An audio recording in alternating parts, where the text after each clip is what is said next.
오늘 온유학당 두 번째 주 제3강과 제4강을 시작하도록 하겠습니다. 오늘 두 분 선생님께서 강의를 해주실 텐데요. 최지연 선생님과 방정란 선생님이십니다.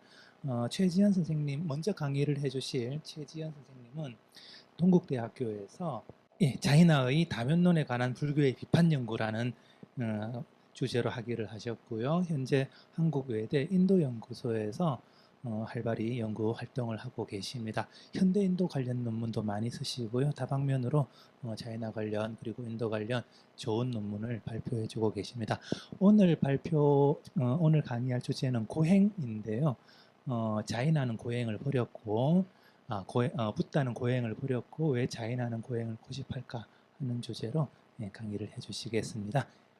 잘 부탁드리겠습니다.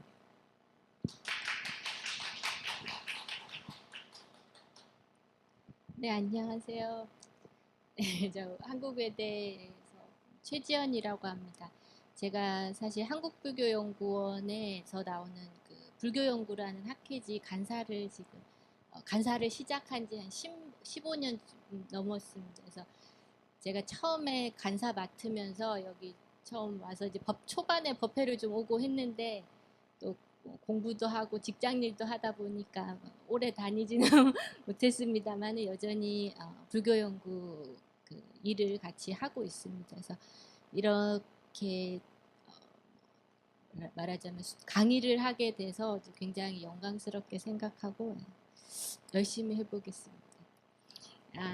저는 사실 자이나를 전공하고 있지만 저는 불교 신자입니다. 자이나 신자는 아니고 제가 처음에 고등학교 때 이제 학교 다니기가 좀 괴롭고 이제 공부하기가 싫으니까 학교 다니기가 좀 괴롭고 해서 막연히 그냥 출가하고 싶다는 생각을 했었어요. 고등학교 때. 근데 그때 불교에 대한 이미지가 뭐 달마가 동쪽에서 온 까닭은 이런 영화에서 보면 수행을 하다가 이제 괴로우면 이제 손가락을 촛불에 이렇게 태운다든지 그리고 이제 엄청 뭔가 깨달음을 위해서 너무너무 왜 저렇게까지 하지 싶은 행동하는 영화 장면들이 많이 있었는데 살짝 그런 걸 보고 저게 불교라고 생각을 했던 것 같아요. 그래서 이제 굉장히 수행에 있어서 치열하고 이제 뭔가 완벽을 추구하는 것 같은 이런 이미지가 있었는데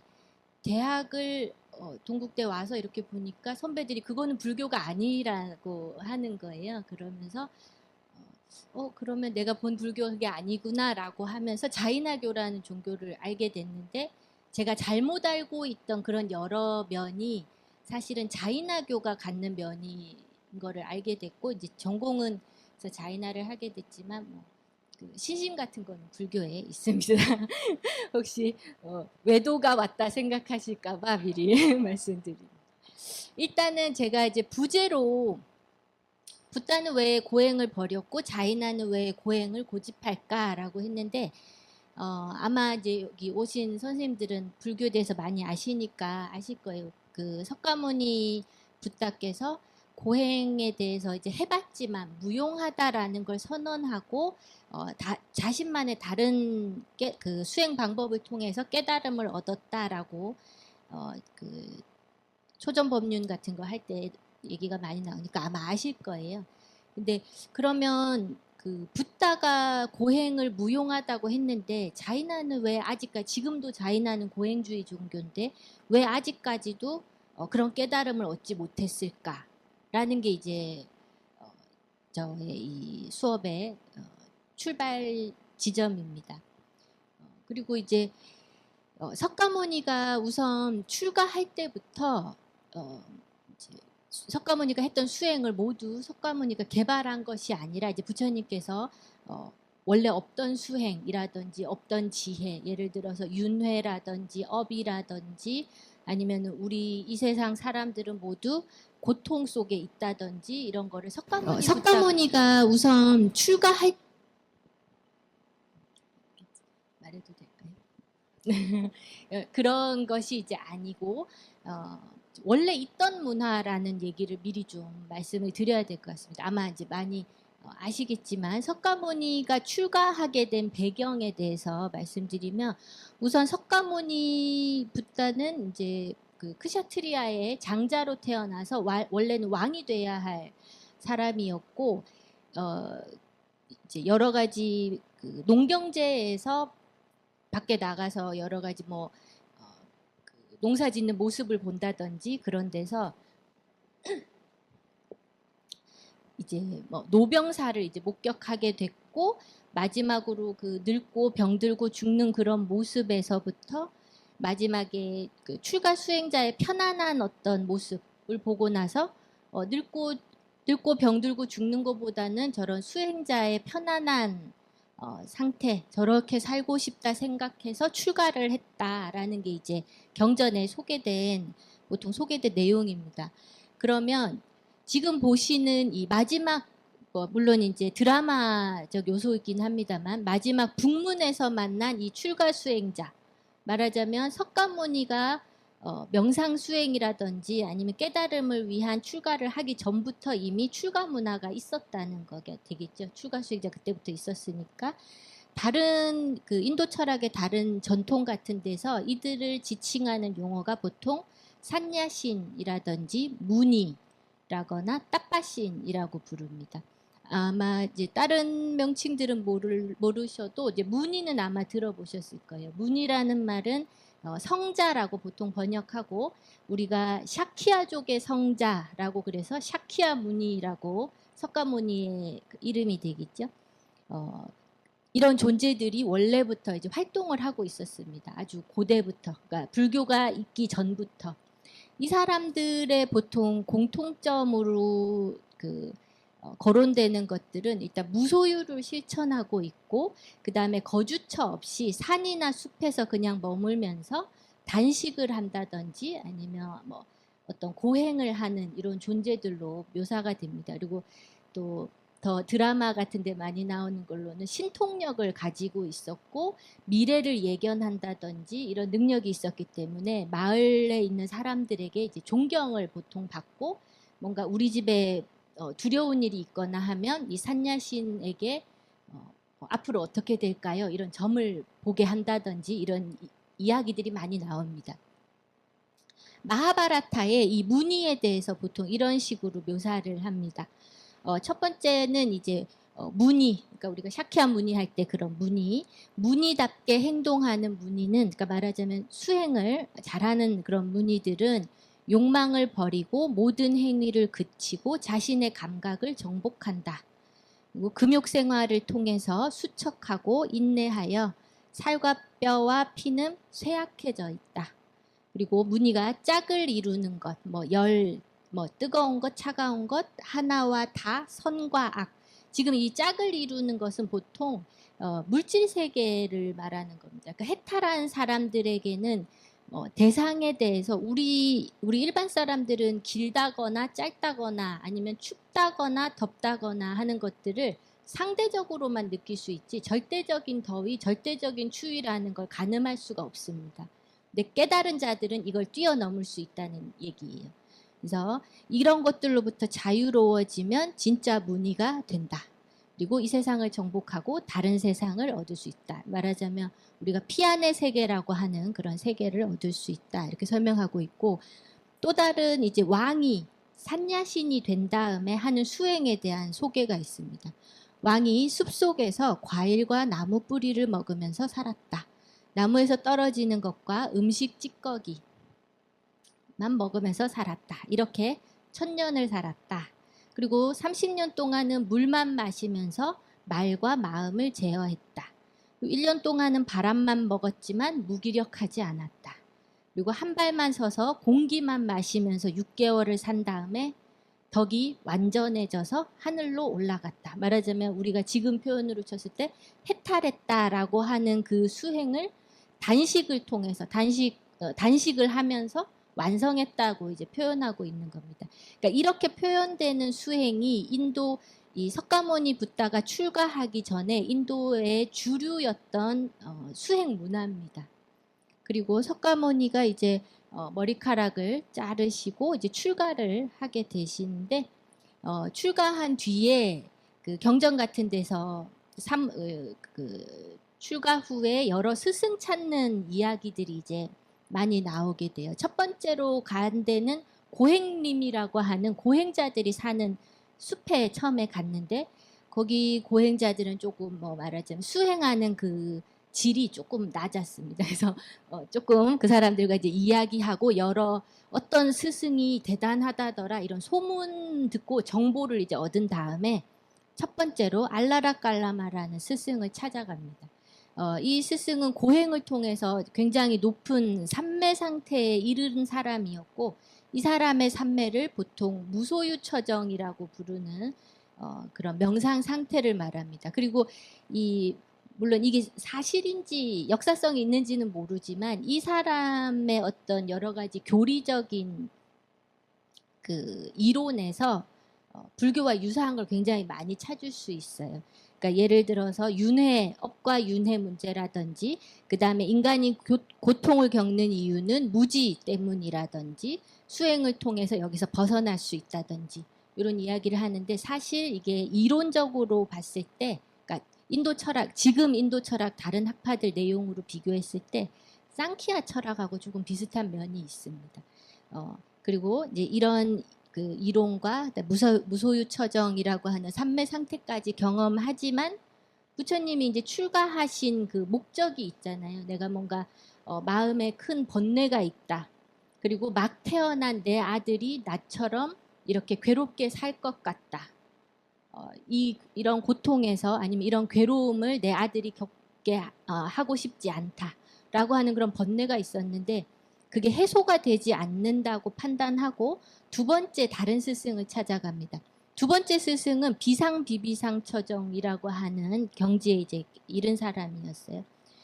근데 이제 이 방법도 석가모니가 보기에 이것도 내 마음의 번뇌를 그리고 내 아들의 어떤 영원한 행복을 가져올 수 없겠다라고 생각하고 그 다음 선택한 게 바로 고행자들입니다. 그래서 5 수행자들과 함께 고행을 하는 얘기가 나오는데 불교 경전에서 부처님이 고행한 대표적인 그 사례는 크게 3가지로 볼 수 있습니다.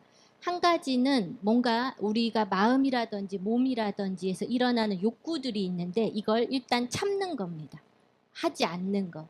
그러니까 우리가 이제 다리 뭐 가부좌 하고 명상하실 때 다리에 쥐가 난다든지 이럴 수 있죠. 그럼 우리가 다리를 펴고 싶잖아요. 그런 걸 일부러 참는 겁니다. 억제하는 방법.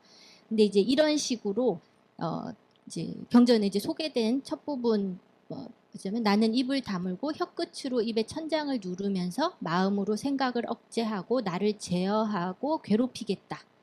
이제 이 방법이 말하자면 고행하는 방식의 어떤 그 명상 수행이 되겠죠. 근데 이렇게 했는데 맨 마지막에 보시는 것처럼 이런 괴로운 경험에도 불구하고 마음을 통제할 수 없었다라고 하고 지금 여기서 설명하고 있는 이런 고행 방법은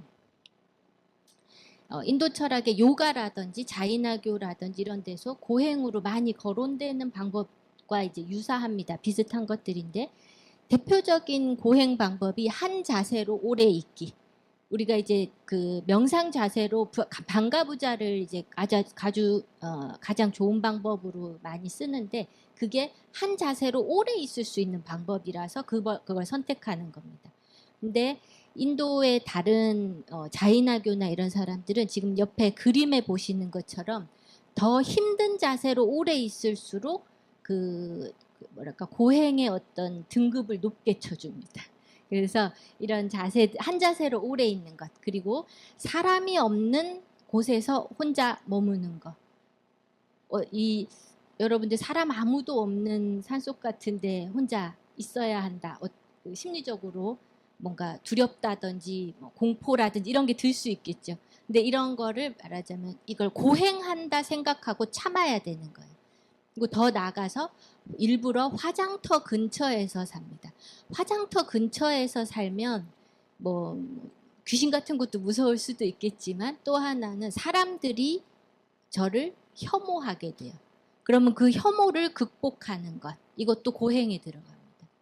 그리고 많이 하는 방법으로 굶기, 잠자지 않기, 앉지 않기, 눕지 않기, 말하지 않기, 그리고 숨쉬지 않기까지 있습니다. 숨쉬지 않기까지 하면 이제 굶기 뭐 잠자지 않기 이것도 다 마찬가지지만 어떻게 보자면 그러니까 인간의 생존을 위해서는 극한의 궁지까지 밀어넣는 거라고 볼 수 있어요. 그리고 이런 방법들이 고행의 수단입니다. 인도에서 고행한다 이러면은 죽음 직전까지 가도록 밀어붙이는 겁니다. 실제로 붓다가 했던 명상 소개되는 것 중에 많이 나오는 게 무호흡 명상입니다. 무호흡 결국 쉽게 말하자면 숨을 쉬지 않는 겁니다. 숨을 참는 것. 그래서 지금 경전에 소개된 대로 봤을 때 호흡을 멈추고 명상을 해야겠다라고 생각하고 들숨과 날숨을 멈추었다. 여러분들 숨 참아 보시면 숨 참아 볼 때 이제 몸에서 어떤 반응이 일어나시는지 물속에서라든지 해보셨죠? 심장 같은 게 내가 일부러 입과 코는 막을 수 있지만 심장이라든지 장기에서 요동치면서 빨리 산소를 넣어달라고 막 두근두근하고 막 몸을 흔들고 하잖아요. 그러니까 그런 방식의 고통이 부처님한테도 찾아왔다는 거예요. 그래도 끝까지 부처님이 참습니다. 그랬더니 계속해서 이제 호흡을 멈췄더니 마치 힘센 사람이 강한 가죽끈으로 내 머리를 쪼는 것처럼, 그러니까 머리가 터질 것 같은 그런 고통. 그 다음에 숙련된 백정이 내 날카로운 칼로 내 뱃살을 도려내는 것처럼 강한 바람. 그러니까 공기는 들어오지 않는데 내 폐나 이런 게 막 쪼그라들면서 엄청난 통증이 찾아왔다는 거예요.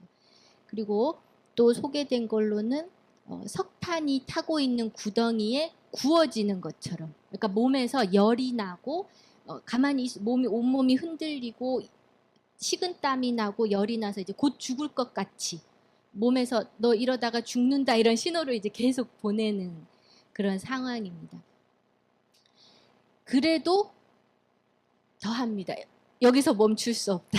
무호흡 명상의 끝. 그러니까는 왜냐하면 지금 여전히 이런 반응이 일어나지만 석가모니 붓다는 나는 아직 해탈하지 않았다. 해탈했다는 믿음이 오지 않은 거예요. 그리고 조금 더 해서 뭔가를 경험해야 멈추겠다고 하는데 마음속 번뇌가 사라지지 않으니까 계속 하시는 거예요. 그래도 내 머리를 이제 송곳으로 뚫는 것 같은 고통이 왔지만 전혀 번뇌가 사라지지 않은 겁니다.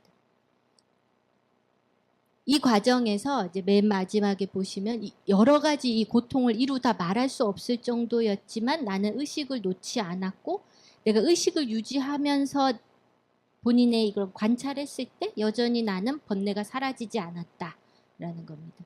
그래서 무호흡 명상 말하자면은 석가모니보다는 효과를 보지 못한 거예요. 그러면 이제 여기서 숨을 쉬지 않는다는 것, 요거를 이제 포인트로 하나 보시고, 두 번째는 단식입니다. 단식은 고행자들이 하는 가장 일반적인 그 고행 방법 중에 하나예요. 굶는 거예요.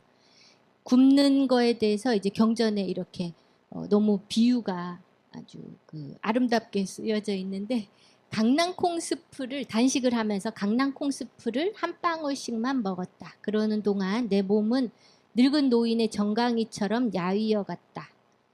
그리고 등은 낙타같이 됐고 척추는 살이 하나도 없으니까 척추가 구슬을 일렬로 세워놓은 것처럼 울퉁불퉁 도드라져 보였다. 그리고 이제 석가모니의 눈, 지금 그림 보시는 저 눈처럼 깊은 우물에 들어있는 그 물이 반짝이는 것처럼 쑥 들어간 내 눈 구멍 깊은 곳에 눈동자만 반짝거렸다. 이런 식으로. 그리고 거친 바람과 열기로 곡식이 말라버린 것처럼 피부가 두피와 피부들이 바짝바짝 말랐다. 배를 만져야겠다 하고 배를 만지면 등뼈가 만져졌고 등을 만져야겠다 하고 만지면 백가죽을 느꼈다.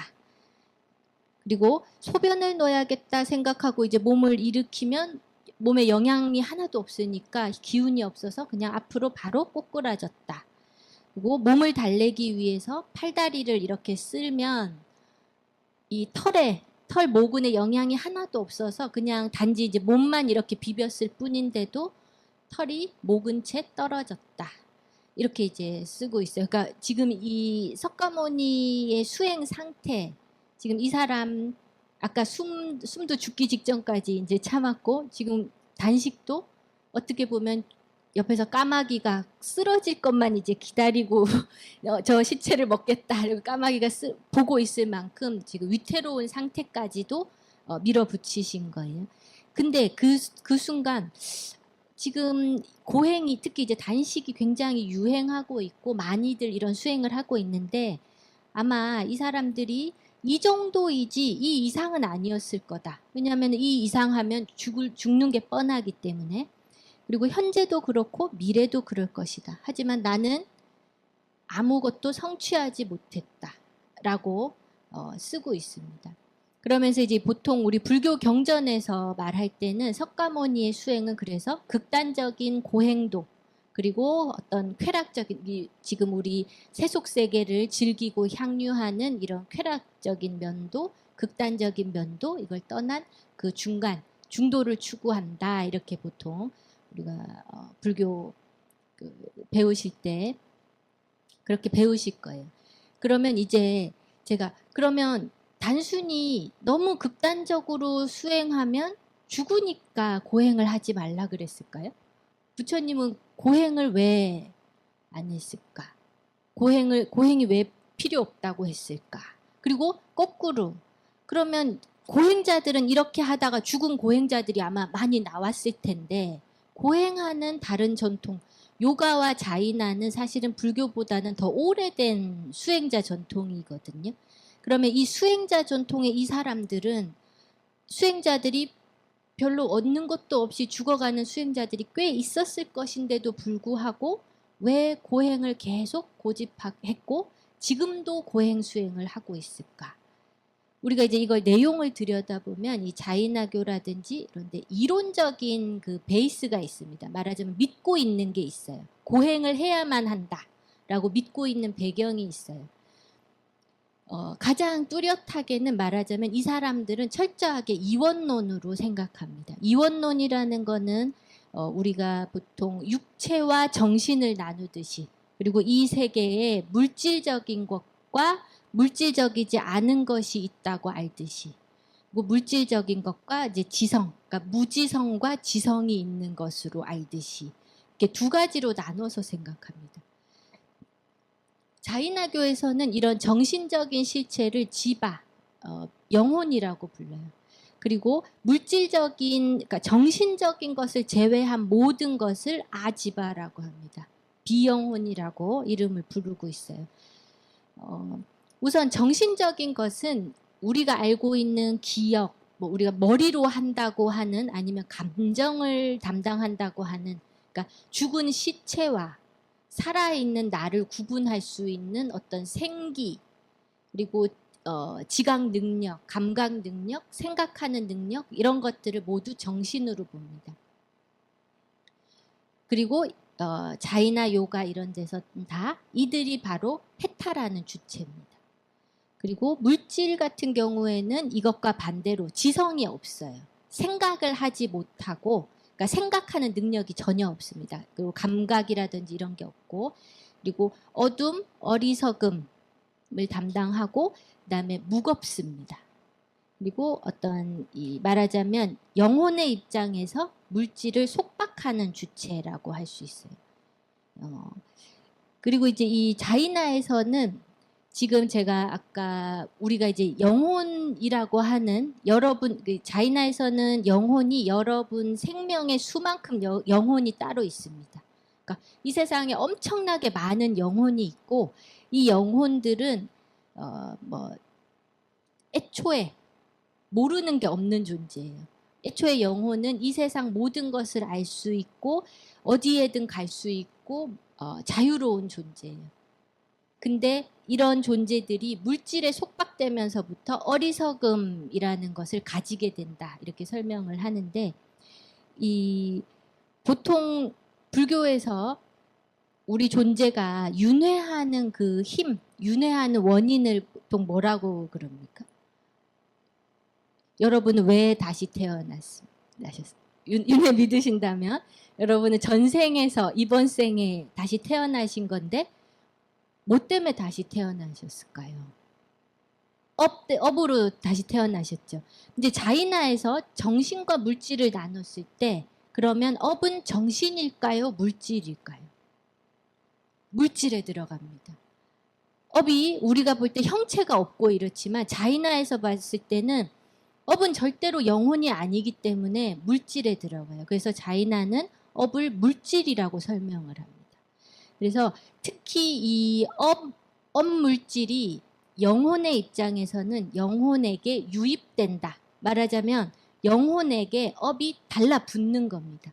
풀 붙여 놓은 것처럼 붙는 걸로 설명을 해요. 그래서 업물질이 유입된다라고 하는 것은 업물질이 달라붙는 걸 말하고 이미 달라붙은 업물질은 웬만큼 노력하지 않고는 영혼의 입장에서 이걸 떼낼 수가 없어요. 내 뜻대로 어떤 것을 버릴 수 없다. 이게 바로 속박이죠. 그래서 이 속박 상태가 계속 유지되는 겁니다. 어떻게 유입이 되냐라고 하면 제가 원래 이제 칠판이 있으면 좀 이렇게 그림을 좀 그려드리면 좋은데 제가 어쨌든 칠판이 없지만 최대한 노력해서 가지고 오긴 했는데 한번 보겠습니다. 우선 자유로운 영혼이 이 세계에 이제 있고 이게 떠다닙니다. 허공에 떠다니다가 첫 번째 업물질이 이 영혼에 붙습니다. 그러면 첫 번째 업물질, 아까 제가 물질은 무게가 있다고 말씀드렸잖아요. 그리고 우리가 경험상도 물질은 무게가 있죠. 그러면은 이 무게 때문에 업물질이 이제 떠나질 못합니다. 가라앉습니다. 그런 과정에서 이제 진동이 발생하고 그 진동 때문에 계속 어떤 활동을 하니까 업물질이 더 달라붙습니다.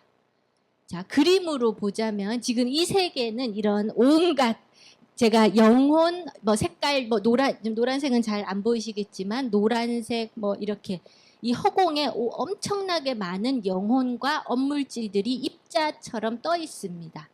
그러다가 영혼이 이렇게 그냥 자유롭게 아래에 있을 수도 있고 우리는 알 수 없는 저 우주 뭐 목성 근처에 있을 수도 있고 이렇게 영혼이 이제 떠 있어요. 근데 우연히 이렇게 지나가다가 여기 업물질들도 같이 떠 있으니까 우연히 하나가 이렇게 딱 붙은 겁니다. 업물질이 와서 딱 붙었어요. 그러면 이제 영혼이 이제 이걸 떼내고 싶어서 몸을 이렇게 흔드는데 떨어지지 않는 거예요. 이거를 업신이라고 그럽니다. 자이나에서는 이 업신이 엄마 자궁으로 들어가서 이제 우리가 신체를 받는 걸로 설명을 하는데 이 업신이라는 것도 이제 좀 재밌는 게 예를 들어서 지금 검은색이 영혼 입자고 업물질이 저 빨간색 입자입니다. 영혼은 아까 제가 자유롭다고 말씀드렸잖아요. 그러니까 떠 있을 수 있고 자기가 가고 싶은 방향 이런 데 아무데나 갈 수 있습니다. 근데 업물질은 무게가 있고 무겁기 때문에 아래로 내려가려고 합니다. 말하자면 중력의 법칙, 지구에 있다면 중력의 그 힘을 받아야 되는데 중력이 영향을 미칠 수 있는 것은 영혼에게는 영향을 주지 못해요. 근데 업물질에는 영향을 줄 수 있어요. 그래서 아래로 끌어당깁니다. 그러면 영혼은 위로 올라가려고 하고 업물질은 내려오려고 합니다. 그러면 우리가 여러분도 아는 뭐 이제 다른 뭐 친구랑 이제 뭐 가자 뭐 말자 이렇게 실갱이를 하면 두 사람이 힘이 이렇게 왔다 갔다 하지 않습니까? 이 상태에서 주변에 우리가 뭐 팔 같은 걸 세게 이렇게 흔들어 보면 주변에 공기가 움직이죠. 바람 같은 게 생기잖아요. 이런 거를 진동이 생긴다고 표현합니다. 그래서 이 진동이 이렇게 발생을 해요. 그러면 이 진동이 발생하면 마치 블랙홀이 다른 물질, 그 블랙홀 속으로 여러 가지 물질을 끌어당기듯이 주변에 있던 업물질들이 이 가운데 있는 영혼과 업물질의 결합되어 있는 그쪽으로 끌어당겨져 들어옵니다. 이렇게 화살표 너무 연하네요. 이렇게 끌어당겨져 들어옵니다. 그러면서 사람이면 사람 육체가 될 만큼의 업물질들이 와서 붙는 겁니다. 그리고 동물이면 동물의 모양이 될 만큼의 업물질들이 와서 붙습니다. 예를 들어서 여기 영혼이 있어요. 이게 이제 사람이 돼야 된다. 이런 업물질들이 와서 이렇게 붙는 겁니다. 그러면 우리 그 사람이 있으면 이 안에 영혼 입자가 한 개 있습니다. 이 영혼이 해탈하고 싶어도 이 무거운 업물질들이 나를 감싸고 있기 때문에 해탈을 못하는 거예요. 그리고 이제 이 영혼이 뭐 어떤 업이 뭐 동물로 태어났어야 됐다. 이러면 이렇게 코끼리가 이렇게 되는 겁니다. 코끼리도 똑같이 여러 가지 업물질들이 와서 코끼리를 만드는 겁니다. 또 예를 들어서 이제 이 영혼이 있는데 나무를 만든다. 나무 속에도 업물질이 있습니다. 그리고 지금 이런 개미, 불개미입니다. 빨간색으로 그랬죠. 여기 영혼이 있으면 거기 그거에 해당하는 업물질들이 와서 개미도 만들고 더 나아가서 하다못해 자이나에서는 지금 이런 무생물들 이것까지도 다 안에 영혼이 있다고 믿습니다. 그렇기 때문에 자이나에서는 이 자이나에서 추구하는 불살생이라는 거는 길에 있는 돌 하나도 발로 함부로 차서는 안 됩니다. 그 속에 다 영혼이 있다고 믿어서 그래서 서양 학자들은 자이나교를 무랄론이라고 아예 표현하는 그런 학자들도 있긴 합니다. 어쨌든 지금 이걸 보자면 여러분들이 보시기에 사람 속에 있는 영혼과 코끼리 속에 있는 영혼과 나무 속에 있는 영혼과 개미 속에 있는 영혼과 같은 영혼일까요? 어떻게 생각하십니까? 같을까요? 다를까요? 달라요? 같아요? 원칙적으로는 같습니다. 그러니까 말하자면 내가 인간이라고 해서 동물을 함부로 열등한 생명 이렇게 생각할 수가 없는 겁니다. 영혼을 기준으로 봤을 때는 다 똑같은 영혼입니다. 문제는 저 나무 같은 경우에 우리는 오감이 있잖아요. 오감이 있고 말하자면 부처님 말씀 같은 걸 들을 수 있고 공부를 할 수 있고 자기 반성을 할 수 있죠. 그리고 코끼리라든지 이런 동물도 감각은 있죠. 대신에 뭔가 지성적인 부분이 사람보다 조금 못할 수는 있지만 할 수 있고 개미 같은 경우에는 자이나에서는 감각을 2개밖에 없다고 봅니다. 그러니까 시각 같은 게 퇴화했고 촉각하고 냄새만 맡는다. 이렇게 봐요. 그러면 나무는 감각이 몇 개일까요? 나무, 물 이런 것도 다 영혼이 있다고 자이나는 믿는데 나무 같은 경우에는 촉감만 있습니다. 그러니까 5감각 중에 1개밖에 없어요. 벌레는 2개. 이런 식으로 자이나에서 이런 존재를 다 나눠놨는데 말하자면 영혼의 능력은 다 똑같은데 내가 지금 어디에 갇혀 있느냐. 감각이 촉감밖에 없는 그 존재 안에 들어가 있으면 내 영혼이 이 세상 모든 것을 알고 보고 느끼고 말하고 할 수 있는 존재여도 능력 발휘를 감각 하나만큼밖에 못하는 겁니다.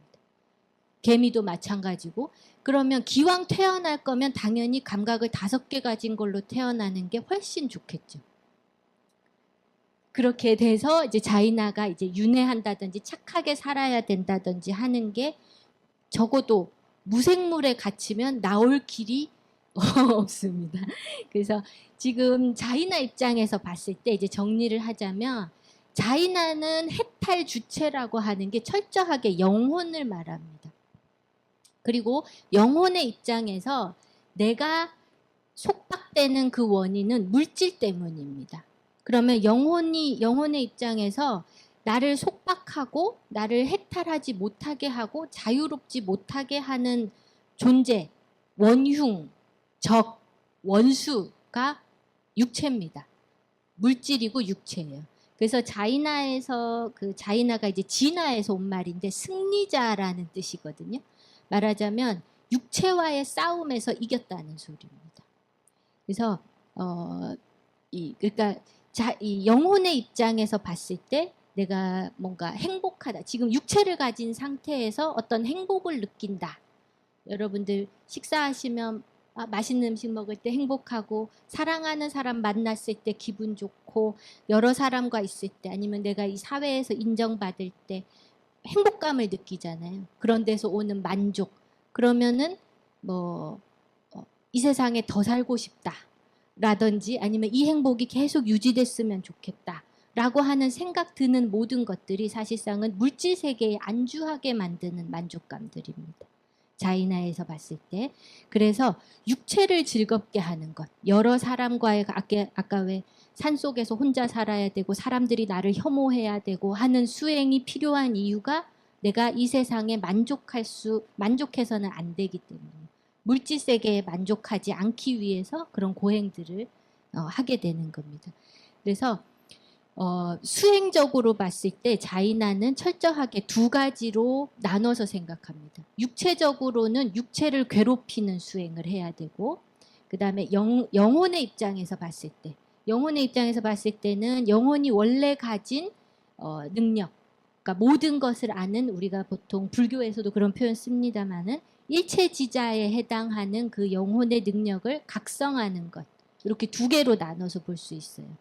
그리고 제가 이제 여러분들에게 여러분 행복하십니까? 라고 물어봤을 때, 제가 여러분이라고 했을 때 여러분은 거기서 본인을 육체와 영혼으로 구분할 수 있어야 됩니다. 행복의 그 기준을 영혼에 맞춰야지 우리 육체가 더해진 나. 그러니까 보통 우리는 나라고 하는 것을 육체와 정신을 합친 걸 말하잖아요. 자이나 입장에서는 철저하게 나는 영혼만 말하는 겁니다. 그리고 육체는 영혼의 입장에서 남입니다. 남이고 다른 존재고 벗어나야 하는 존재고 나를 괴롭히는 존재, 이렇게 볼 수 있습니다. 그래서 자이나에서 수행하는 방법은, 자이나는 보통 이제 고행주의자들로 많이 알려져 있는데, 이 용어를 외적 고행과 내적 고행으로 보통 나눠요. 그리고 외적 고행이라는 것은 말하자면 육체적인 고행을 말해요. 그리고 가장 많이 하는 방법으로 단식, 음식을 안 먹는 것이 되겠고, 멸식 같은 경우에는 엄청나게 식사량을 줄여가는 방법이에요. 그래서 이 방식으로 자신의 어떤 우리가 이제 먹는 것은 사실은 단순히 쾌락보다 생존 욕구와 관계가 되어 있는 건데, 이걸 제어할 수 있어야 되는 겁니다. 우리 육체는 항상 더 편하게 살고자 하고 육체를 유지하게끔 하는 어떤 메커니즘으로 돌아가는데, 이걸 나의 이 영혼이 이걸 컨트롤할 수 있는가를 단속하는 그런 수행에 맞춰져 있어요. 세 번째는 음식물을 제한하는 겁니다. 예를 들어서 제가 치킨을 굉장히 좋아한다. 그러면은 치킨 좋아하는 나의 이 만족감을 자제하기 위해서 한 달 동안은 치킨을 끊어야 되겠다. 이렇게 이제 스스로와 약속하고 그 기간만큼은 나를 단속하는 것을 이제 수행으로 하는 거예요. 이 방식으로 하고, 그 다음으로 이제 맛을 포기하는 게 있습니다. 지금 인도 기준이니까 버터, 우유, 커드, 설탕, 소금, 기름들을 안 먹습니다. 우리나라 같으면 마늘 이런 것도 들어가야 되겠죠. 맛있다 생각들 만한 그 조미료 이런 것들을 먹지 말아야 합니다. 그리고 이런 걸 안 먹으면 사실은 식욕도 그렇게 많이 안 생겨요. 맛없는 거 많이 먹고 싶진 않으니까. 그래서 이런 맛을 포기하는 방법, 이런 게 들어가야 되고요. 그 다음으로 이제 생명체가 없는 곳, 그러니까 우리가 외롭다고 강아지나 고양이 이렇게 키우게 되잖아요. 그러니까 그런 것까지도 다 차단해야 됩니다. 내가 너무 좋아하는 사람, 아니면 동물, 아니면 하다못해 집, 이런 거라도 내가 뭔가 좋아하고 거기에 애착이 있으면 내가 물질 세계에 있고 싶다라는 마음을 갖게 되니까 이런 것을 떠나야 한다고 보는 거고, 그 다음에 이제 적극적으로 신체적 고행을 또 하기도 합니다. 제가 나중에 이제 영상을 하나 가지고 오긴 했는데, 아예 그냥 몸을 괴롭히는 여러 가지를 합니다. 힌두교 안에서는 한 자세로 오래 있기, 이런 걸 하기도 하고, 아니면은 뭐 이렇게 피부 같은 거를 쇠꼬챙이로 뚫는 거 이런 것도 하고. 근데 이거를 일부러 괴로운 데서 오는 쾌락이 아니라 신체를 괴롭히면서 영혼의 입장에서는 지금 괴로운 것은 신체지 내가 아니다 라고 생각하는 이 분리할 수 있는 그 능력을 키우기 위해서 하는 거예요. 그 다음에 이제 내적 고행이라고 하는 거는 말하자면 나의 지성, 그러니까 영혼의 능력을 개발하는 방식입니다. 속죄가 반성이 되겠죠. 반성, 스승에 대한 경외, 그러니까 존경하고 또 이렇게 받드는 거, 그리고 보시, 공부, 그리고 몸에 대한 애착을 버림. 이걸 계속 그 스스로 명상을 통해서 지금 나에게 드는 여러 가지 욕구라든지 편하고 싶다는 마음 이런 거에서 떠나도록 명상을 통해서 계속 스스로를 세뇌하는 이런 작업들이 필요하고, 그리고 명상을 통해서 말하자면 아마 이제 삼매, 보통은 제가 이번 여기서는 이제 다루지 않았지만 삼매라고 하는 그 어떤 이제 인도 특유의 그 수행 전통 같은 데서 많이 강조하고 있는 이런 방식을 통해서 영혼이 자이나에서 설명하기로는 우주와도 만나고 신과도 독대할 수 있고 이런 초월적인 어떤 경험을 하게 됩니다. 물질 세계에서 경험하지 않는 영혼의 경험이라고 우리가 느낄 수 있는 그런 경험들을 하게 돼요. 어쨌든 그런 방법을 통해서 말하자면 육체는 괴롭히고 영혼은 각성시켜서 해탈하는, 이게 자이나 수행 방법입니다. 그리고 제가 아까 신체적 고행 같은 거를 이제 말씀드렸는데, 자이나 경전에 이제 고행의 예로 극복해야 하는 22가지 고통이 설명되어 있습니다. 첫 번째 22가지인데 쭉 보시면 배고픔, 갈증, 추위, 더위, 벌레의 공격, 그 다음에 자이나는 이제 나체 수행을 하거든요. 그래서 이제 벌거벗는 것, 그 벌거벗는 것은 왜 고행일까요? 옷 벗는 거 괴롭진 않잖아요. 집에서 샤워하고 할 때 옷 벗으실 때 몸에 고통은 없지만 이 벌거벗는 수치심이 들고, 그 다음에 이제 인도에서 불교 경전에 실제로 나오는데 나체 수행자들이 마을을 돌아다니는 걸 보고 동네 사람들이 돌 던져서 내쫓는 이런 장면 같은 게 나옵니다. 그러니까 여러 사람들에게 이제 그러니까 구타나 아니면은 뭔가 욕설 듣는 장면 이런 것도 나오는데, 그런 것들이 이제 극복해야 된다. 그리고 불만족스러운 거, 당연히 배고픔도 참고 하니까 항상 뭔가 만족스럽지 못한 것이 있겠죠. 그리고 이제 여기에 여자라고 써 있는데 이 경전이 이제 남자들의 경전이니까 여자라고 써 있는 거고, 여자 수행자들이 이걸 수행을 한다면 남자라고 써야 되겠죠. 아니면 이제 동성애자면 같은 성별을 써도 될 거. 어쨌든 이성. 그리고 안착하지 않고 떠돌아다니는 거. 요거는 이제 그 자이나가 사원이 있기는 하지만 자이나 수행자들은 사원에서 살지 않습니다.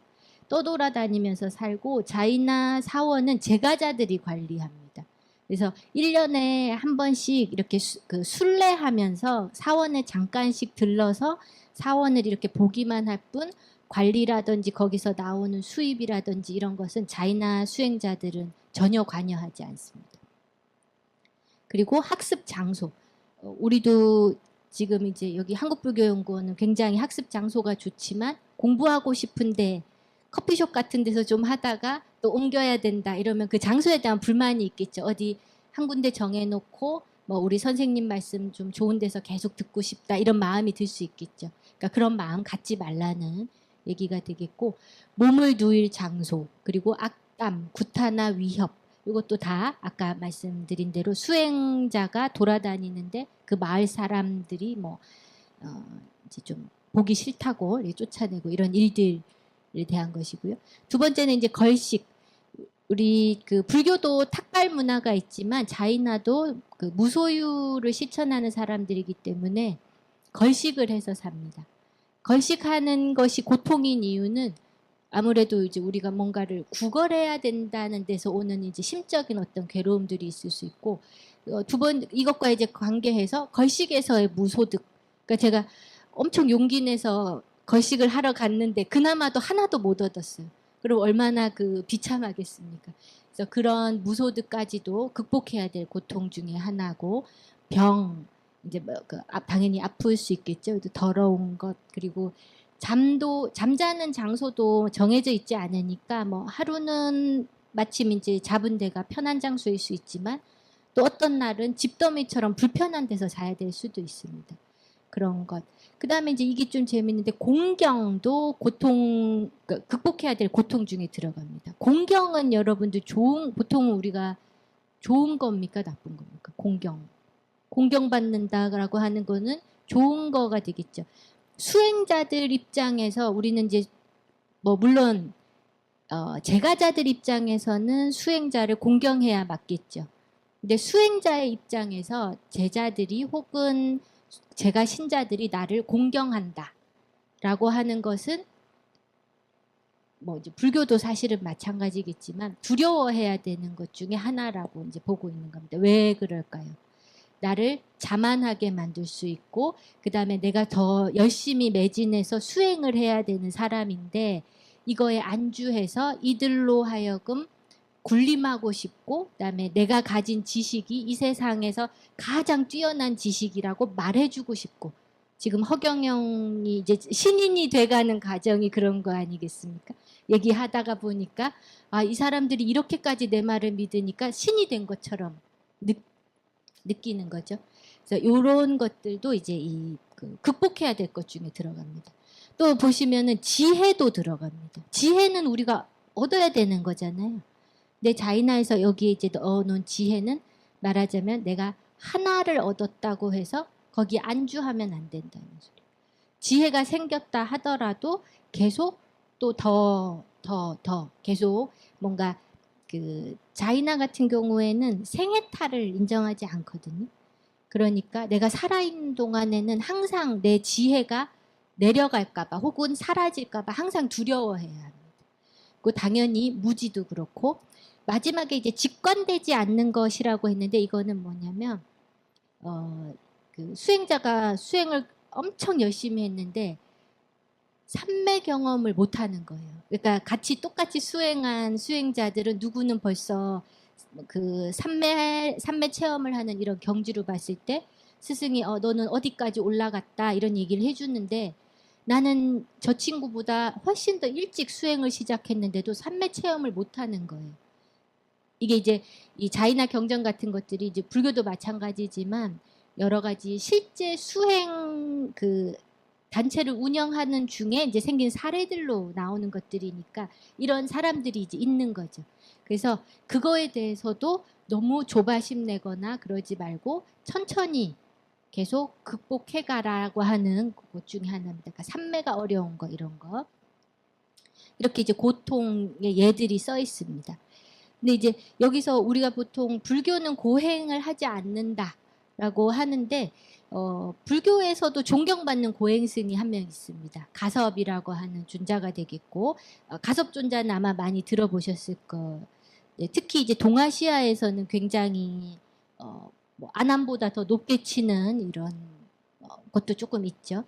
이분이 한 그 별명이 두타제일이라고 우리가 보통 부르는데, 이 두타행이라고 하는 것이 아까 제가 말씀드린 자이나 혹은 요가 전통에서 하는 고행 방식과 비슷합니다. 보시면 세속의 어떤 모든 욕심이나 속성 같은 걸 버리고 몸과 마음을 닫고 참기 어려운 고통을 능히 참고 행하는 것, 이렇게 사전 같은 데는 이제 정의를 하고, 내용으로 이제 보통 12두타행이라고 경전 같은 데서 나오는데, 숲속에 사는 거, 나무 밑에서 자는 거, 그리고 음식의 양, 그리고 걸식하는 데 있어서 양을 제한하는 거. 예를 들어서 내가 오늘은 딱 한 집만 가겠다. 이러면 한 집만 가는 거예요. 근데 한 집을 갔는데 음식을 줄 수도 있고 안 줄 수도 있겠죠. 그럼 음식을 만약에 못 받았어요. 그러면 한 집을 더 가도 될까요? 안 갑니다. 이걸 그러면은 이제 두타행을 잘 신천한다는 거는 괜히 한 집만 간다 그랬네 이렇게 생각하면서 한 집 안 가는 거예요. 딱 한 집만. 그리고 순서도 이제 그 입구부터 도느냐 아니면 마을 저 끝쪽부터 도느냐 이걸 마음속으로 결정을 합니다. 그래서 뭐 아까 한 집이라고 그랬잖아요. 그러면 뭐 오늘은 한 세 집 가겠다 이러면 그 세 집 가는 동안 어떤 집에서는 좀 좋은 걸 줄 수도 있고 어떤 집에서는 안 줄 수도 있고 모르는 거잖아요. 그런 것까지도 철저하게 지키는 것, 약속, 스스로의 약속을 지키는 것. 그리고 또 그 이 두타행에는 특히 갔는데 신도다 이러면 받지 않습니다. 왜냐하면 신도는 반가워하면서 주겠죠. 그러니까 고행에 들어가지 못하는 거예요. 그리고 국왕의 공양을 받는 것. 그러니까 왕들이 이제 상차림 잔뜩 해놓고 이제 큰 스님 모시듯이 이렇게 모셔가지고 식사 대접하고 싶어하고 이러는 것들은 거절하는 겁니다. 그러니까 나는 지금 3달 동안 두타행을 하겠다라고 스스로와 약속했다면 신도나 왕이 주는 것들은 거절합니다. 이런 거. 그리고 헌옷만 입는 거. 혹은 이제 3가지 옷만 우리 뭐 분소이라고 부르는 옷을 포함해서 그런 것들 앉기만 하고 눕지 않는 거 이런 것들이 이제 이 12두타행인데 앞에 나온 뭐 그 산속에 머무는 거 아니면 화장터 옆에서 사는 거 이런 것들이랑 맥이 비슷하다고 보시면 되겠습니다.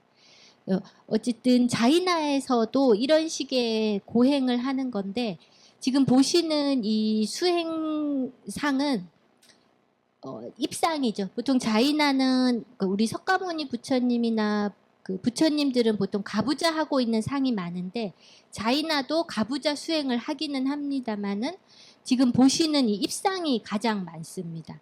우리가 아시겠지만 누워 있는 것보다 앉아 있는 게 괴롭죠. 앉아 있는 것보다는 서 있는 게 괴롭죠. 그리고 아까 제가 한 다리로 서 있는 거 보여드렸죠. 2다리로 서 있는 것보다는 한 다리로 서 있는 게 괴롭죠. 그래서 더 괴로운 자세를 계속 찾아가는 건데 지금 보시는 것처럼 이런 입상 자세에서 지금 명상을 하고 있는 겁니다. 그냥 서 있는 게 아니라 지금 팔에 덩쿨나무가 다리부터 팔까지 감싼 거 보이시죠? 지금 이 사람이 몇대 티르탕카라의 아들인데 이 자세로 6개월 동안 삼매 상태에 지금 들어 있어서 덩쿨나무가 이 사람을 나무인 줄 알고 지금 다리를 타고 팔까지 올 만큼 덩쿨나무가 자란 걸 묘사한 겁니다. 말하자면 불교에서 자이나에서 볼 때는 수행이라고 하는 것은 힘든 어떤 것들을 참는 것 그리고 부동의 자세 그러니까 마치 내 육체가 나무 토막처럼 느끼는 거예요. 왜냐하면 내 육체는 단순히 물질 덩어리일 뿐이고 중요한 거는 나의 영혼이 육체와 나를 구분하고 빨리 이 육체를 떠나서 더 좋은 어떤 세계로 가야겠다. 깨달음의 세계로 가야겠다라고 체근하도록 해야 되는 것이 필요해서 그렇습니다. 지금 이 영상은 좀 오래된 다큐기는 한데 지금도 실제로 자이나 수행자들이 고행하고 있다는 거를 좀 보여드릴 되겠습니다.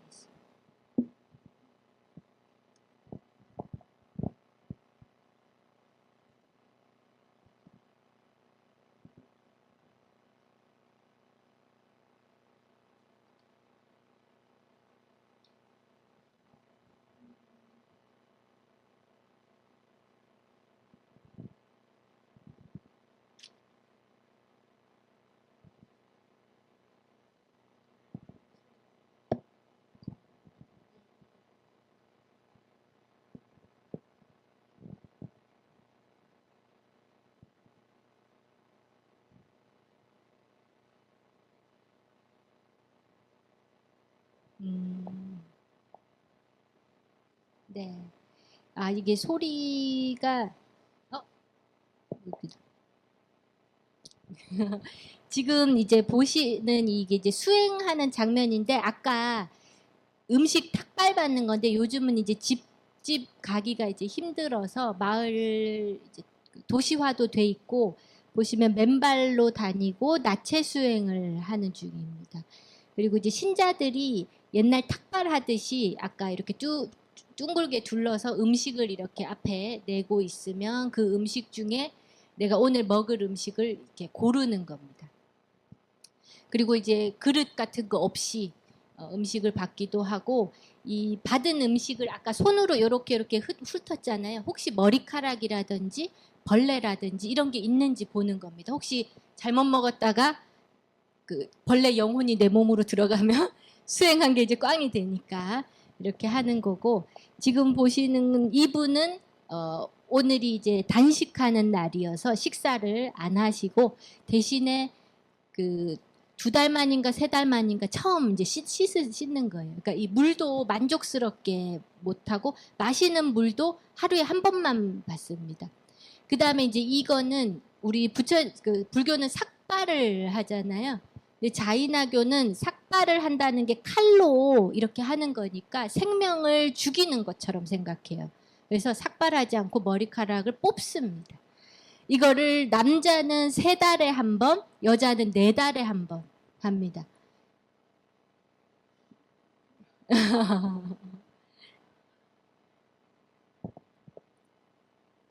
지금 보시면 이분들이 연세가 70, 60, 70 이렇거든요.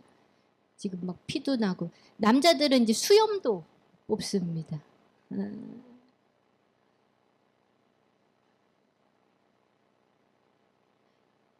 이제 이분이 이제 연세가 너무 많으셔서 손가락에 힘이 없어서 못하니까 다른 젊은 수행자가 이제 도와주는 거예요. 그리고 보시면 이분들은 나체 수행을 하는데 지금 요 젊은 분은 허리에 뭘 둘렀죠. 그러니까 아직 나체 수행을 할 수 있는 경지에 못 가서 다 못 벗은 거예요.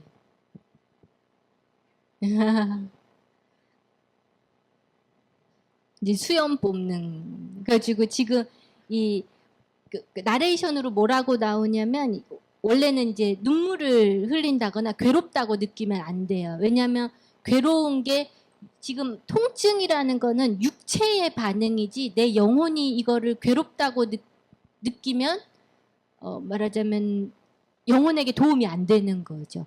그래서 눈물 같은 거 흘리지 말아야 된다 이렇게도 하고, 이거를 3달에 한 번씩 해야 됩니다. 그리고 이제 여기서 이제 질문을 했어요. 이렇게 괴롭지 않냐, 아프지 않으세요, 괜찮으세요? 이러니까 아프지 않아요. 이렇게. 왜 아프지 않냐면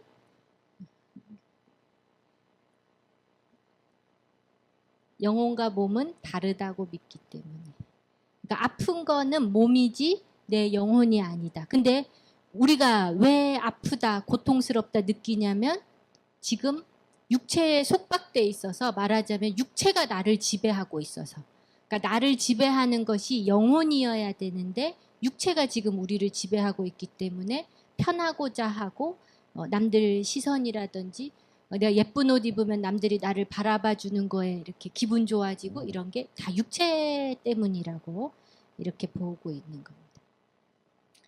그러면 지금 이제 우리가 불교 얘기랑 연결해 봤을 때 우리 그럴 수 있죠. 이 바라문 전통, 이제 지금 제가 말씀드린 이 영혼과 육체를 구분하는 것은 비단 자이나뿐 아니라 요가라든지 우리가 인도 철학이라고 보통 부르는 육파 철학도 똑같습니다. 우리가 보통 아뜨만이라고, 우리 불교에서 무아라고 했을 때 아뜨만이라는 건 없다라고 이제 표현한다고 하는 그 아뜨만도 같은 존재입니다. 영혼과 비슷한 존재예요. 이들은 말하자면 정신적인 것, 우리 인간의 육체와 구분되는 정신성을 본질로 하는, 상주하는 실체입니다. 영혼이 산다는 거예요. 그러니까 자이나 그리고 요가 이런 존재들은, 자이나는 영혼이라는 존재가 무시 이래로 존재하면서 사람으로도 태어났다가 동물로도 태어났다가 자기 그 했던 행위, 선과 악에 따라서 어떤 때는 그래도 좀 착한 일 많이 해서 사람 몸 받을 수 있는 기회를 만났으면 사람 몸에 해당하는 업물질들이 붙어서 한 100년은 사람으로 살다가, 근데 사람으로 살다가 나쁜 짓을 또 많이 했으면 또 동물로, 다음 생에는 동물 몸으로 또 받았다가 계속 이 윤회하는 거기에 딱 이끌려서 깨달음의 세계로 못 가고 해탈하지 못하고 이 물질 세계에서 영원히 산다. 아뜨만도 마찬가지입니다.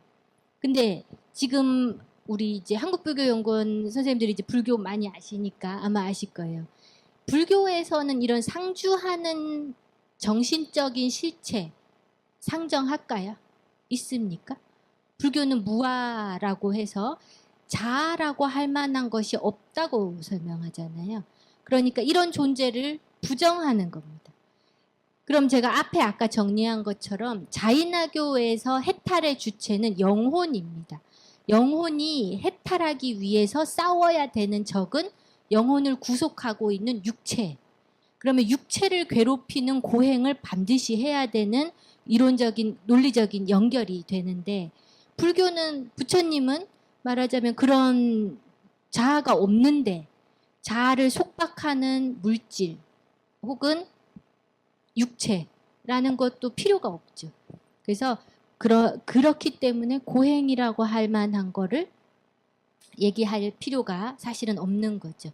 그리고 이제 여러 가지 뒤 저걸 보자면 우리가 이제 행위라고 하는 것은 보통 신구의 세 가지를 말하죠. 몸으로 행위한다거나 입으로 뭔가를 한다거나 생각으로 뭔가를 한다거나 인간이 하는 행위 중에 이 세 개를 벗어나는 행위는 없습니다. 그러면 여러분이 아마 우리가 몸으로 어떤 행위를 할 때, 입으로 행위를 할 때, 혹은 생각으로 행위를 할 때, 그냥 제가 이제 불수의근으로 뭔가를 하는 게 아니라면, 우리가 행위를 하기 위해서는 그 행위를 할 수 있는 근거가 있어야 되죠. 예를 들어서 우리가 보통 불교에서 얘기하는 것처럼 내가 저기에 가야겠다라는 생각을 해야 저기를 가잖아요. 그런데 그러면 이런 지성을 담당하는 것, 정신을 담당하는 것이 자인화 입장에서는 영혼입니다. 예를 들어서 제가 저기까지 이동하겠다라는 생각을 영혼이 한다는 거예요. 내가 수행해야겠다. 내가 뭔가 누군가에게 이 말을 해야겠다. 이런 것을 영혼이 한다. 그러면 불교에서 이 신구의라고 하는 이 행위는 영혼을 상정하지 않았는데 누가 할 수 있을까요? 누가 합니까? 불교에서는 누가 합니까? 영혼 대신에 뭐가 이걸 할까요? 우리 마음대로 한다고 하지 않습니까? 마음대로 생각하고 마음대로 행동하고 마음대로 말하고 이게 이제 불교식으로 보자면은 우리가 쨌다나라고 부르는 이제 용어로 쓰고 의도라고 번역하기도 하고 더 넓게 말하면 우리가 마음이라고 하는 것으로 이제 연결됩니다. 말하자면 자인화에서 수행의 포인트, 그 다음에 수행해야 되는 핵심, 해탈해야 하는 중심은 영혼을 어떻게 할 건가? 영혼을 어떻게 단속하고 혹은 영혼을 어떻게 능력을 개발하고 영혼을 어떻게 자유롭게 할 건가가 포인트라면 불교는 나의 마음을 어떻게 할 건가? 내 마음을 이 행위를 하는 데 있어서 좋은 행위로 어떻게 연결할 건가? 이런 데 이제 포인트가 있다고 말씀드릴 수 있겠습니다. 자, 그리고 이제 이 석가모니 붓다가 아까 말씀드린 대로 이제 무아라고 하는 연기법을 통해서 연기적 사고를 통해서 무아를 깨닫고 난 뒤에 뭐 깨닫고 선후는 좀 다를 수 있겠지만 무아라는 깨달음에서부터 이제 해탈지에 대해서 이제 고행 대신에 부처님이 택한 방법이 사선정이라고 하는 고요히 생각하면서 마음속에 있는 모든 번뇌를 소멸하는 것. 이거를 해탈로 이제 말하자면 해탈 개념을 바꾼 겁니다. 자이나와 요가가 기존에 있던 여러 가지 인도 전통의 수행들은 해탈이라고 하는 것은 나의 영혼이 혹은 아뜨만이 육체를 떠나서 자유로워진다.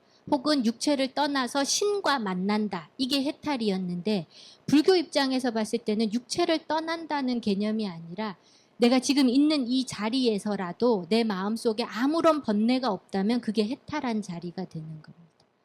그래서 이런 거를 이제 우리 보통 그 경전에서 누진지 번뇌를 다하는 지혜라고 이제 표현하는 걸로 말하자면 해탈지 개념을 바꿨다고 볼 수 있겠죠. 정리하자면 자이나 명상 같은 경우에는 명상이란 결국은 육체적 정신적 행위를 완전히 끊는 과정을 말하고 죽음에 이를 정도의 금식과 호흡을 멈추는 명상을 포함합니다. 그리고 금식과 호흡에서 우리가 느낄 수 있는 극도는 영혼이 지금 죽음에 이르게 된 존재는 육체지 내가 아니라고 알아야 된다는 거예요. 그리고 태산이나 바위에 비유될 정도로 마치 막대기 같은 몸, 움직이지 않는 몸 이런 걸 말하는 거고 최종 단계는 결국은 의식의 정지입니다. 영혼이 육체를 완전히 떠난 것, 그러니까 우리가 일반적인 용어로 표현하자면 죽음이 곧 해탈입니다. 그리고 석가모니 명상의 이제 특징이라면 아뜨만, 그러니까 자아라고 부르는 거, 영혼이라고 부르는 거 이런 것들을 이제 부정합니다. 그리고 이 주력하고 있는 어떤 번뇌, 그러니까 뭐가 괴롭냐? 육체에서 오는 괴로움이 아니라 내 마음에서 오는 괴로움들, 그리고 그런 번뇌들을 없애는 것에 이제 포인트를 맞추고 있고 그 괴로움의 이유를 아는 거. 그러니까 지혜를 터득해서 그 원인을 받고 이게 이제 연기적 방법이 되겠죠. 연기법적인 어떤 사고를 통해서 깨달음을 찾아가는 그런 방법을 통해서 외부 대상을 쫓아다니는 내 마음을 단속하고 나라고 하는 중심 자리로 계속 되돌려 오는 것이라고 이제 볼 수 있겠고 지금 보시는 것처럼 그래서 이제 붓다의 해탈지를 보통 이제 번뇌 소멸, 그러니까 다른 그 인도 철학의 자이나교도 그렇고 요가도 그렇고 일단 뭐 나중에 베단타에는 생해탈 얘기가 나오긴 하지만 다른 데서는 생해탈을 인정할 수가 없어요. 왜냐하면 육체가 있는 한은 내 영혼은 육체에 갇혀 있기 때문에 그래서 죽어야 완전한 해탈을 만들 수 있는데 불교는 일단은 뭐 그러니까 상주하는 정신성을 인정하는 게 아니니까 그 육체에서 벗어나야 한다던가 이런 개념이 없죠. 내 마음만 번뇌에서 벗어나면 그 자리가 해탈한 자리. 그래서 당연히 살아계시는 동안에도 해탈할 수 있다. 이렇게 볼 수 있겠습니다.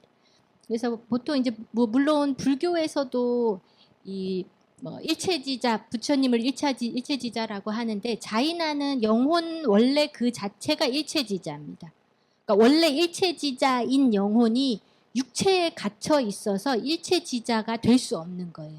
그리고 영혼이 육체를 떠나서 마지막 처음 달라붙었던 그 업물질까지 떼고 나면 원래 일체지자였던 자기 본연의 모습을 찾는 걸로 이렇게 봅니다.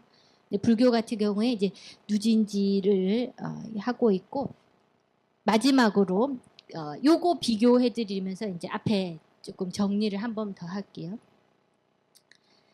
불교의 5개가 있잖아요. 그러니까 제가 앞에 말씀드린 것처럼 불교가 다른 여타 고행하는 아니면 수행하는 다른 학파들과 차별되는 그 포인트 중에 하나가 계율에서도 볼 수 있습니다.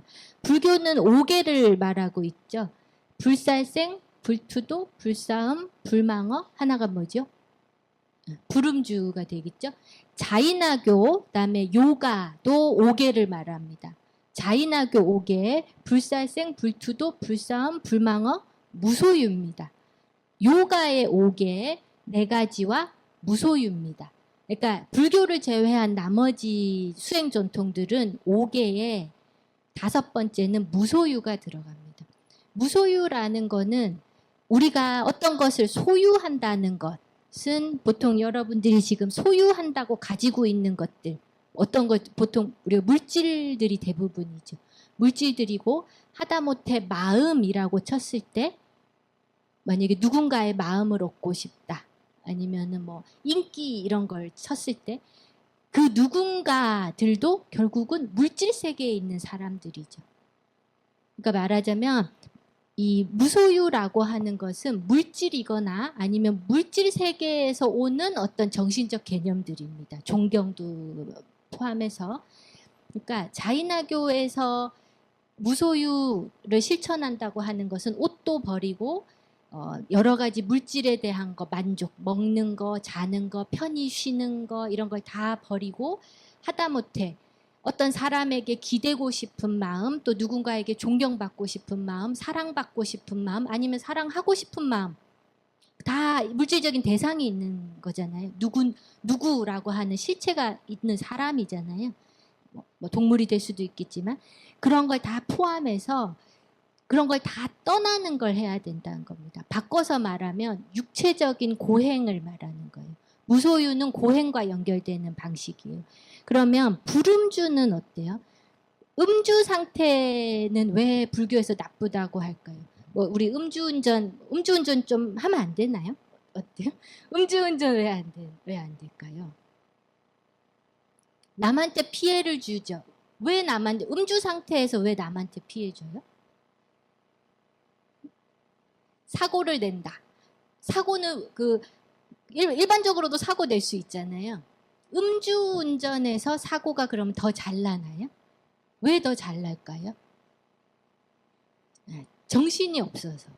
정신이 없고 지혜가 없고 판단력이 없어서인 거죠. 그러면 정신이 없고 지혜가 부족하고 판단력이 흐려진 상태를 불음주라는 거는 그런 상태를 만들지 말라는 거예요.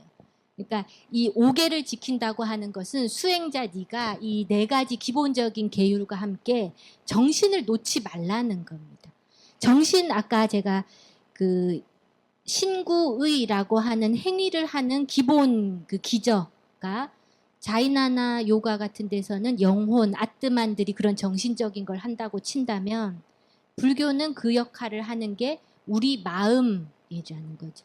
지혜를 담당해야 되는 우리 마음인데 그 마음이 지금 술 때문에 흐려져 있다. 큰일 날 일인 거죠. 신구의로 어떤 행위를 하든지 잘못된 행위를 할 수 있는 결정적인 그 단서를 제공하기 때문에 무소유, 물론 불교도 무소유 실천하잖아요. 불교에서 뭐 풀소유 하라고 이러진 않잖아요. 그러니까 무소유가 6번째면 불음주가 5등이라는 거예요. 그렇게 해서 이제 불음주를 더 강조하는 이런 체계가 됐다고 이제 정리하면서 마치도록 하겠습니다. 감사합니다. 예, 강의 너무너무 잘 들었습니다. 너무너무 재미있는 강의였고요. 저도 뭐 공부하면서 자이나와 불교는 거의 쌍둥이 종교라고 배울 만큼 둘이 밀접한 관계가 있고 서로 닮았다라는 거는 알고 있었는데요. 이렇게 서로 비교해서 들으니까 역시 불교의 특징도 잘 드러나고요. 왜 불교에서 이런 얘기를 하는지, 이런 말씀을 하는지 더 잘 이해할 수 있을 것 같습니다. 혹시 질문 있으시면 예, 예.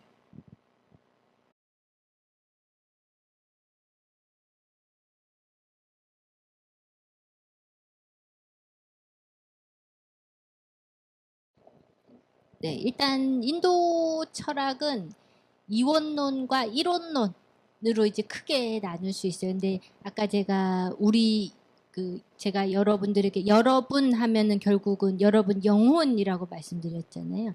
그 인도에서 일원론은 영혼만 인정하는 겁니다. 그러니까 아뜨만만 인정하는 거고 여러분의 육체는 가짜라고 봅니다.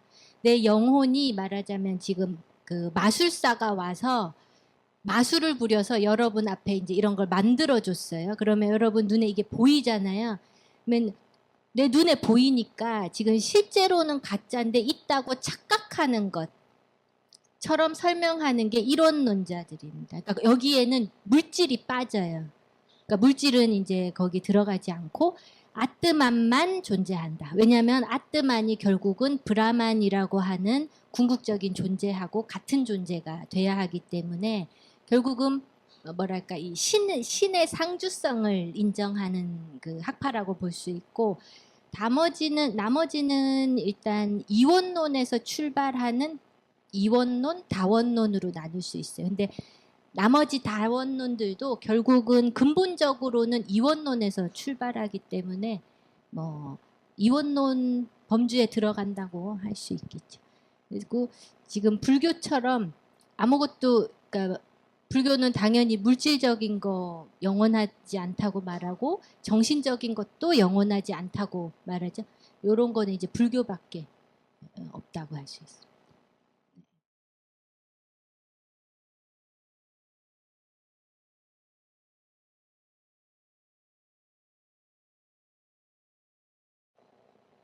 네.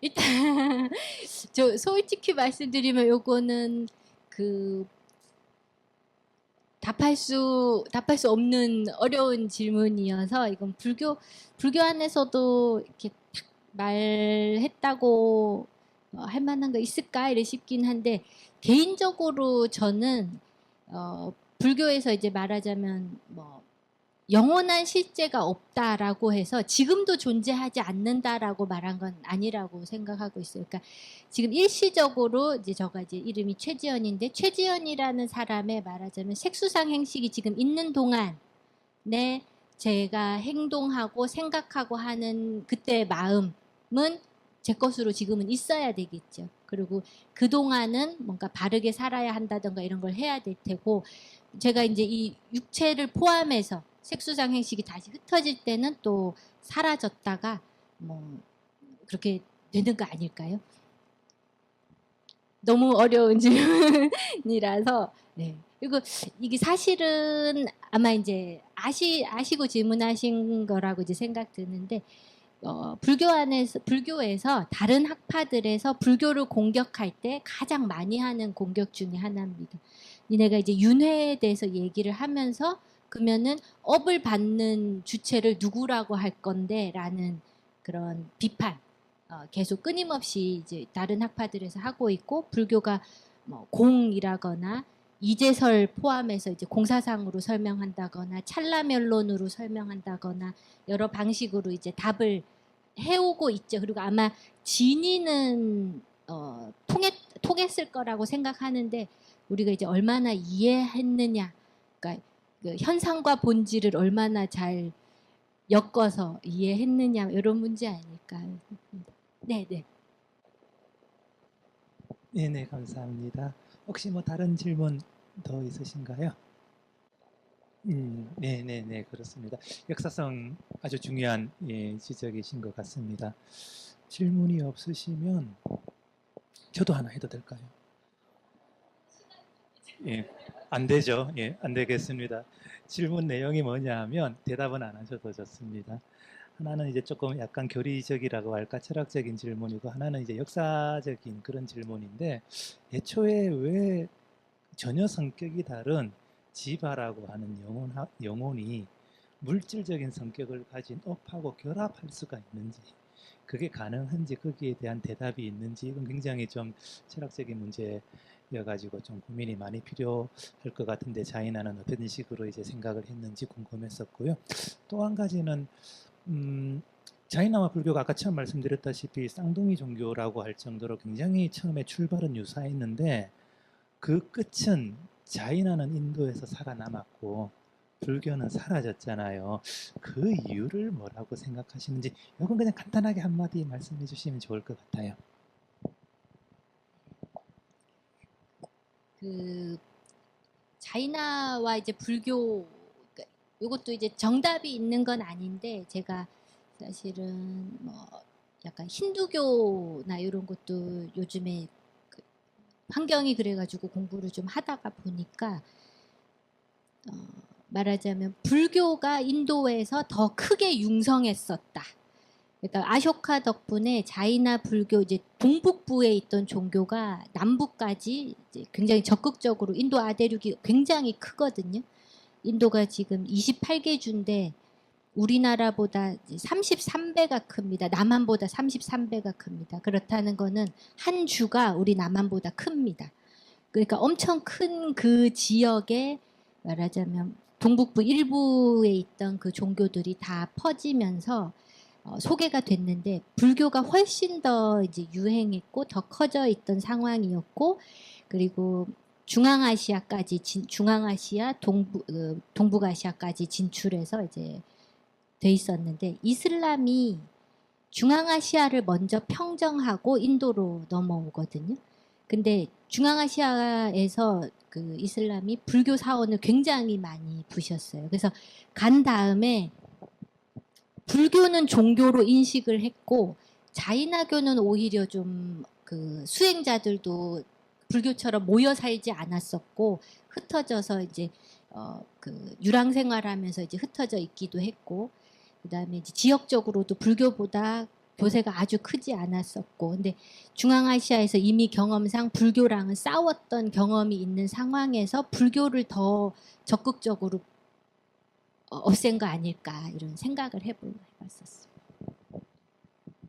예, 감사합니다. 너무 재밌는 강의 수고 많이 하셨습니다. 박수 부탁드리겠습니다. 예.